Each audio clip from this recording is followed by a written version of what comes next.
All right, down here is the ATEM software control.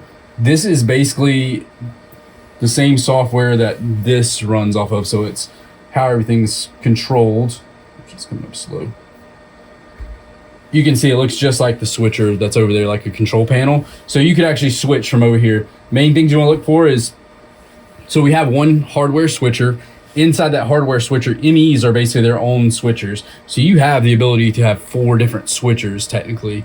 ME1 is basically what we use for the most part, but it looks just like what's over there on the panel. If you needed to change settings, you would go to the cogwheel down here. And then this gives you all your different options. Like if you can store media. So if like the welcome journey video, technically you'd store it over here and fire it on the switcher. We just need to work our audio out, back into the audio console. You have some audio label consoles. This is your multi-view layouts, right? So right here is how you would change what you see and where you see it in the multi-view. It's pretty simple. Multi-view 1 is the one on the left hand side when you're sitting at the switcher console. Multi-view 2 is the one on the right hand side. So say we want to move the baptism camera in place of the guitar camera, we would just choose that little drop down, and then you just go through, everything's labeled, and you would find the baptism camera, and now the baptism camera is in the place of the guitar camera in the multi-view. So I'll go back and change that. If you want to change the layout completely, all you would do is, if you wanted to say more 4-ups instead of a 1-up right here in this quadrant, you could just click that and now it gives you 4, and then you can change whatever's there. On the multi-view, these boxes can be inputs or outputs or downstream keyers or media bins or whatever. They can be whatever you want inside of anything. So like you could really go and say, I want one of the MEs, or I want this output, or it can be anything. It can be a clean feed, it can be no graphics, it can be whatever you want. So no limit to what you can do. Multi-view 4 now is being used upstairs, so we're sending over the network a layout for the new broadcast audio space in the Creative Suite. So for that one, all you'd really want to see is maybe some of the cameras and then what's going to the encoders and ME1 program, just so you have an overview of what's happening for the day. But that was set up yesterday. Not using Multi-view 3. Next thing in this, sources. This is where you do all your labeling. So you label all your inputs, outputs. The number matches the input number on the back. So if you plug something into SDI1 on the back, it is number 1 there. So camera 1 is literally plugged into SDI1 on the back here. Lane's getting technical right now. So, and then you can label them. These labels, same with outputs. You label all your outputs. I explained this to Caleb yesterday. If you'll notice, I skipped the first 6 and I kind of started with 7, 8, 9. On the back of the switcher, inputs are on this side, outputs are on this side. So the outputs were hard to get to, like these 1 through 6 are really in the middle of this. So to make it easier to find them and unplug them and plug them back in, I kind of started more on the left-hand side of the switcher, just because it's hard to fit your hand back there. So it created a little more space on that. Hyperdecks, I'll add these recorders. So hyperdecks are recorders. We'll put the IP addresses in here, and we'll be able to fire off the recorders from the switcher using a macro again, because that's something we probably need to get in the habit of. Is we lost internet in the building and need to be able to record and have a recording of this. We'll have a button on the switcher, and probably I'll put one on the stream deck as well. But this is where this information goes to, is these IP addresses. You would save that and do what you need to do. You do have audio controls in here. We use the TRS input, which is basically 1/4 inch input on it. So if you needed a special EQ or need a little bit of boost of audio coming into the switcher, you could do it here and really control those things and dial in EQ or whatever. Media is if you were loading in like a graphic, like we used to do the side third or the QR code side third, we could load that in and then assign that to a downstream keyer if you wanted to. But for the most part, like I said, your multi-view here, and then really simple, you just control it, automatically controls over there, and then as long as you hit done, it changes everything. The only thing I recommend, I told Caleb yesterday, is every now and then I would probably go file and I would store this. So hit save, label the file, save it. There's a folder on the desktop, and that way this configuration, if you lost, like something just happened, the old switcher power went out, it would lose the configuration. This one doesn't do that. But you would have that to go to, and it's going to keep all your multi-view, all your outputs, and you don't have to think about how to redo all of that and rebuild it. Output wise, this would have been beneficial for you. Women's ornament exchange where you came in, the outputs wouldn't change.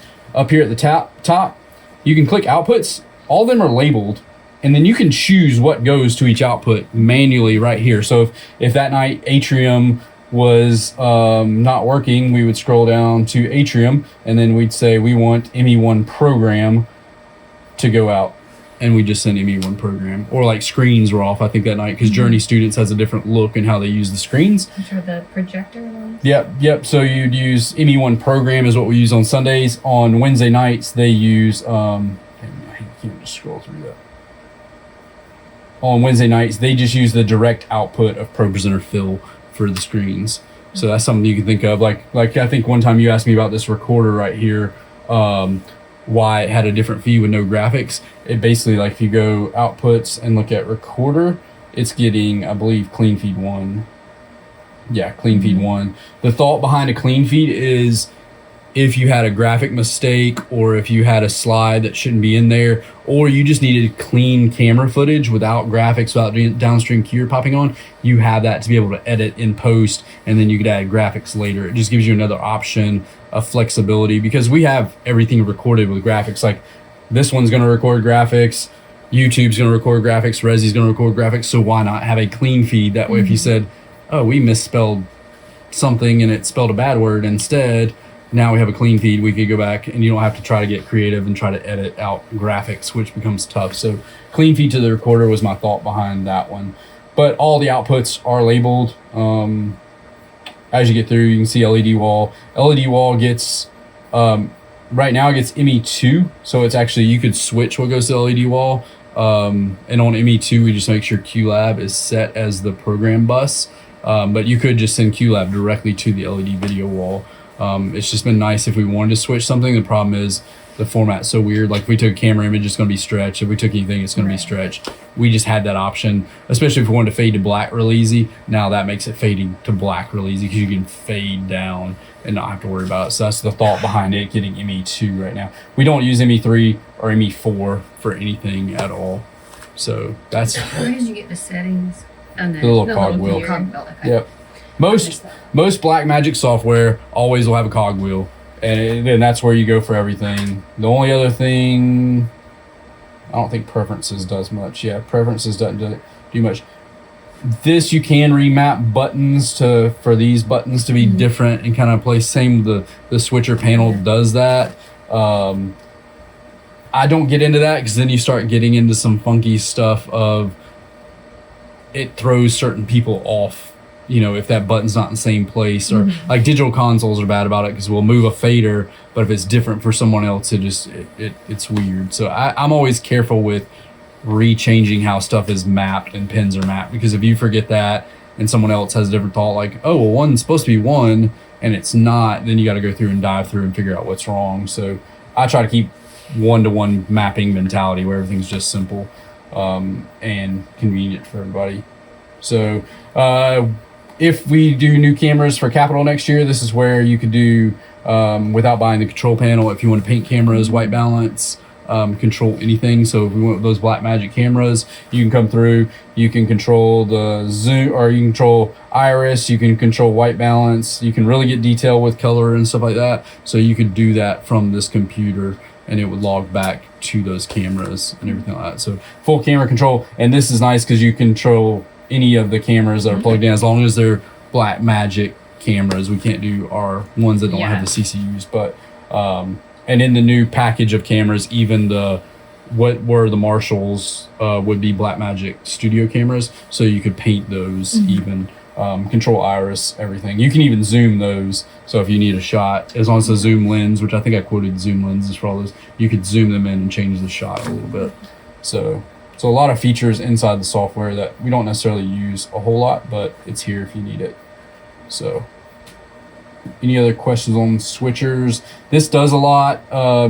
We haven't used super sources in a year, but super sources are how you do your picture in picture. Like Bobby had an image, like for streaming, if you want to do a camera and have Bobby's image where you can do that. You can do that as a super source and just assign that super source as either a keyer or a button to the control panel. We have so many keyers available. I'd probably assign it to a keyer, and then you're not having to get rid of one of your buttons or remap for anything like that. So, but that's an option to build those out. There's easy videos on YouTube. It's easier to do it in the software than it is. You can build them on that panel over there, but it's difficult because you don't have all the options that you do right here and see everything. So, but you can build up to a 4 up, I believe. So you can do a background and then 3 different sources on top of that, not including keyers and stuff like that. So you can really build out think of like when you watch a news program and they have picture in picture with the background and scrolling tickers and all that. So, so there is options there.